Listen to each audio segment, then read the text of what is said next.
Hi, നമുക്കറിയുന്ന ഏറ്റവും അധികം ഓപ്പർച്യൂണിറ്റി ഉള്ള ഒരു വിദേശ രാജ്യം ഉപരിപഠനത്തിന് ജർമ്മനിയാണ്. കാരണം മറ്റു പല രാജ്യങ്ങളും കഴിഞ്ഞ 1-2 വർഷങ്ങൾ വന്ന നിയമത്തിനനുസരിച്ച് അവിടുത്തെ എക്സ്പെൻസ് വളരെയധികം കൂടിയിട്ടുണ്ട്. ഒരുപാട് റെസ്ട്രിക്ഷൻസ് നമ്മുടെ സ്റ്റുഡൻസിന് ഏർപ്പെടുത്തിയിട്ടുണ്ട്. കാനഡ ആണെങ്കിലും ഓസ്ട്രേലിയ ആണെങ്കിലും ന്യൂസിലൻഡ് ആണെങ്കിലും UK ആണെങ്കിലും ഒക്കെ. അതിൻ്റെ അർത്ഥം ഒരിക്കലും അവിടെ പോകാൻ പറ്റത്തില്ലെന്നല്ല, മറിച്ച് റെസ്ട്രിക്ഷൻസ് വന്നു. പക്ഷേ നമുക്കറിയാം, പണ്ട് തൊട്ടേ ജർമ്മനി നമ്മുടെ ഒരു വലിയ സ്വപ്ന രാജ്യം തന്നെയാണ്. പക്ഷേ പലപ്പോഴും ജർമ്മനിയിൽ എങ്ങനെ പഠിക്കണം അല്ലെങ്കിൽ എങ്ങനെ ഒരു അഡ്മിഷൻ എടുക്കണം എന്നത് പോസ്റ്റ് ഗ്രാജുവേഷനെ സംബന്ധിച്ചിടത്തോളം ആൾക്കാർക്ക് ഒരു ഐഡിയ ഇല്ല. എസ്പെഷ്യലി ജർമ്മൻ ലാംഗ്വേജിൻ്റെ പ്രശ്നം തന്നെയാണ് പലപ്പോഴും. എന്നാൽ നമ്മൾ വഴി ട്വിൻസ് അബ്രോഡിൻ്റെ വഴി നിങ്ങൾക്ക് കൃത്യമായിട്ടും ജർമ്മനിയിലെ ഒരു പോസ്റ്റ് ഗ്രാജുവേഷൻ ഒരു കോളേജിൽ യൂണിവേഴ്സിറ്റിയിൽ എങ്ങനെ അഡ്മിഷൻ നേടണം വളരെ എളുപ്പത്തിൽ ഏറ്റവും കുറഞ്ഞ സർവീസ് ചാർജിൽ നേടണമെന്നുള്ള കാര്യങ്ങൾ ഞങ്ങൾ ചെയ്തു തരും.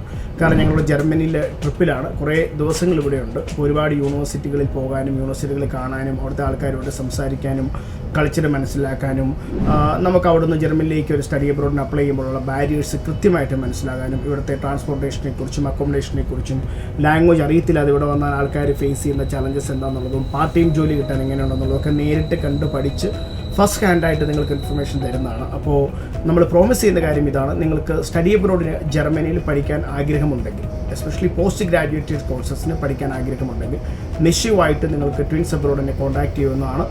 ഞങ്ങൾ ഏറ്റവും കൃത്യമായും ഏറ്റവും പ്രോപ്പറായും അഡ്മിഷൻ തിങ്സ് ഞങ്ങൾ ചെയ്തു തരുന്നതായിരിക്കും.